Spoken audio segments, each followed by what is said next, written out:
subscribe button so you can see the next couple of episodes. Coming up on Trucking It, I'll be talking about the upcoming DOT week. And right now, on Buck Off, I'll be talking about someone who played Texas Hold'em and all the aggressive drivers I've had to deal with over the past week. That's coming up right now.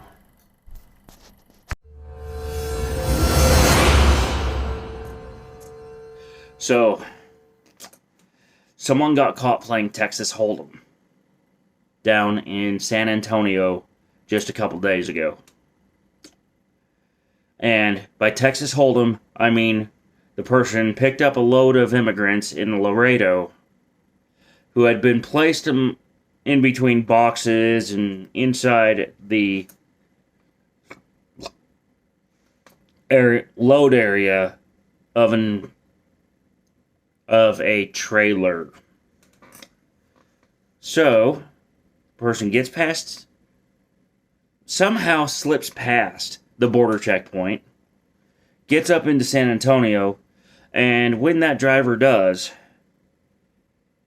one of the passengers inside the trailer starts feeling sick because of dehydration and the fact that it is brutal inside that trailer. So, that person manages to figure out how to open the little vent door that is normally used for accessing the reefer unit and to prevent an explosion.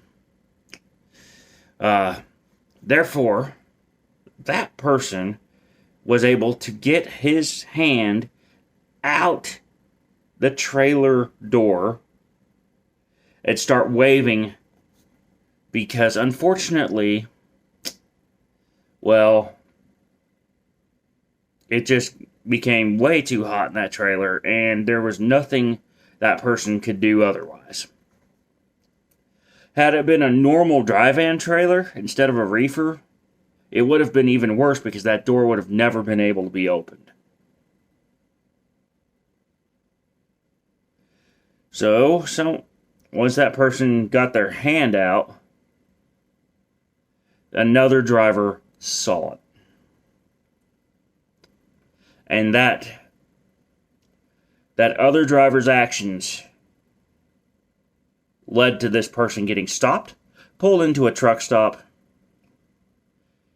and then having law enforcement open the doors. And inside that trailer, in addition to a normal load of cargo, there were 100 people crammed inside. So, therefore, that person got taken to jail. And by person, I mean the driver of the truck. Because he was using his trailer as a motor coach. Now, here's some differences between a trailer and a motor coach. Number one, a trailer does not have air conditioning, and even refrigerated units don't have the proper ventilation for a person to be inside. A motor coach has air conditioning throughout. Number two, trailers do not have seats and seat belts. They're not designed for it. And even if they did, the wood floor structure of the trailer would give way in the event of a crash. Motor coaches have seats, seat belts, and reinforced floors for that reason. Number three, like I said before, a reefer unit is not the same as an air conditioner. Air conditioners are designed to provide ventilation and to cool people. Refrigerator units are not. And lastly, even if it's very likely that the refrigeration unit may have failed, which in turn would have led to the passenger getting dehydrated. So never, ever risk your CDL in order to do something like this.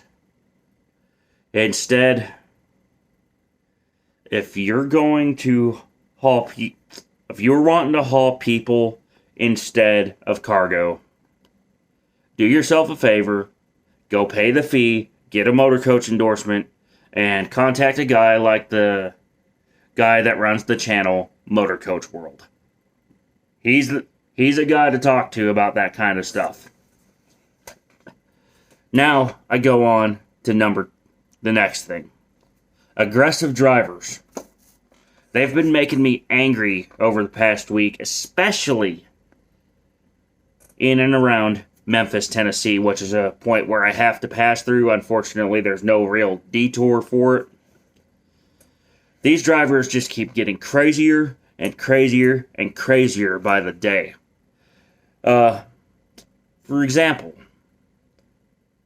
just in the past week, I've had several incidents involving luxury sports cars doing 100 plus miles per hour in a 55 zone. This is a clear safety hazard, not because of the speed itself, but rather the speed differential between themselves and the traffic that's flowing around them at the speed limit. Memphis. And by the way, there was a cop right there, and he did nothing. Believe it or not. The cop just sat there with his radar gun in hand, took the picture, and decided not to pursue because the guy was just too reckless and too dangerous. If you have a luxury car that is designed for high speed, use the high speed stuff on a track, or if you're in a pursuit situation where someone's following you. Don't be using it just randomly out on the road, because you're putting my life and the lives of others in danger when you drive that fast. Speed differentials kill. And, by the way, one more thing that frustrates me on this episode of Buck Off. Speed governors. Or speed limiters. Every tractor trailer, including the one that I drive, has some sort of speed limiter on it. Most of them nowadays are set between 57 and 65 miles per hour. Mine's in the latter category. But there are still a few guys out there who have them turned up above 65, and that's for good reason. That's for safety, as well as speed. And the problem is that when two trucks with identical governors get side by side, it takes them forever to pass each other. And I now have found jokes about the fact that it takes, in some cases, 23 counties in order for one of these trucks to pass another. But that needs to stop. You big companies need to figure out how to run the local speed limits on the roads and nothing but. Now, of course, the driver can always slow down, but that's what your governors need to be set to. So here in Texas, that means your governor needs to be set to 85 miles per hour, not 65, for safety reasons. And in other states, it needs to be set to either 65 or 70. That's just my humble opinion, though. Let me know down below as to what you think about speed limiters and how they can make a trucker like me even more aggressive because we can't make time when we need to.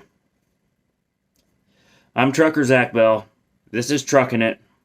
And until next time, let's make your best trip your next trip. Oh, actually, this is Buck Off. Blooper cut. Nah, I won't cut that out. But coming up on Truckin' It, I'm going to elaborate on the upcoming DOT week, Operation Safe Driver. as they call it every year. But while they try to deal with truckers that are being aggressive, they don't do anything about the car drivers like the speeding luxury car driver that I was talking about earlier in this episode. FMCSA, you need to help the state troopers do something about that. And coming up on Roping It, I have another practice tonight. And I'm going to tell y'all some more about how you can order prints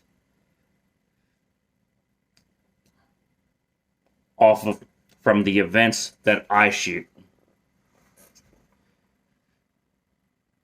So, I will catch y'all in the next few episodes. Bye for now.